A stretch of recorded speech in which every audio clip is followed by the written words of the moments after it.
സക്കീറെ, ഈ സ്റ്റേറ്റിന്റെ മുഴുവൻ പോലീസിനെ ദാണ്ടിങ്ങനെ ചൂണ്ടുവിരലിലിട്ട് കറക്കുന്ന ഹോം മിനിസ്റ്റർ ലാഹേലി വക്കച്ചന് 24 നാഴിക നേരം തികച്ചു വേണ്ട നിന്നെ പായും തലയിലും കെട്ടിയടിപ്പിച്ച് ഈ സ്റ്റേറ്റിനെ ചവിട്ടി പുറത്താക്കി നാളെ കിടത്താൻ.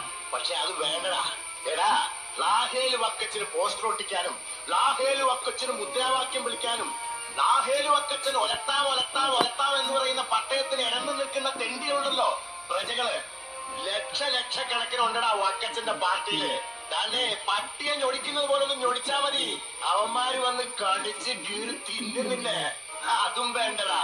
ദാണ്ടേ ഇരുമ്പുണ്ട പോലത്തെ മസിൽസ് ഉള്ള നല്ല പാറപ്പണിക്കാര് പാണ്ടികളുണ്ടെന്റെ തോട്ടത്തില് ആൾക്ക് ഓരോ ഫുള്ള് വെച്ച് വാങ്ങിച്ച് അവര് അണ്ണാക്കയിലോട്ട് ഞൊട്ടിച്ചു കൊടുത്താ മതിയടാ. വന്ന് കൈയും കാലും കൂച്ചി കെട്ടി കൊണ്ടുപോകും അങ്ങ് പാലാഴി എസ്റ്റേറ്റിലേക്ക്. എന്നിട്ട് ആള് വലിപ്പത്തിലുള്ള ആസിഡ് കണ്ണാസിലിട്ട് നിന്നെ ദ്രവിപ്പിക്കും. എന്നിട്ട് റബ്ബറിന് ഉറയൊഴിക്കും. നിന്നെ താണ്ടി ഇവന് പിന്നെ നിന്റെ മറ്റേ ബാപ്പൂന്. അതൊന്നും വേണ്ടടാ കുഞ്ഞെ. ഇത് കണ്ടോ നീ? ഈ കൈ കണ്ടോ നീ? ഇവത്തെ പെമ്പ് കണ്ടോ നീ? കഴിഞ്ഞ 15 കൊല്ലക്കാലം കേരളത്തിലെ കക്ഷി രാഷ്ട്രീയം കിടന്ന് കടവിറങ്ങിയതിന്റെ തഴമ്പാണ് ഈ വക്കച്ചന്റെ കയ്യില്. ഇത് കണ്ടോ നീ? നീ കൊന്നതിന്റെ 4 ഇരട്ടി കൊല്ലിച്ചിട്ടുണ്ടടാ ഈ വക്കച്ചൻ. കൊന്നിട്ടുണ്ടടാ. നീ കണ്ണ് കണ്ടിട്ടുണ്ടോടാ? കണ്ണ്.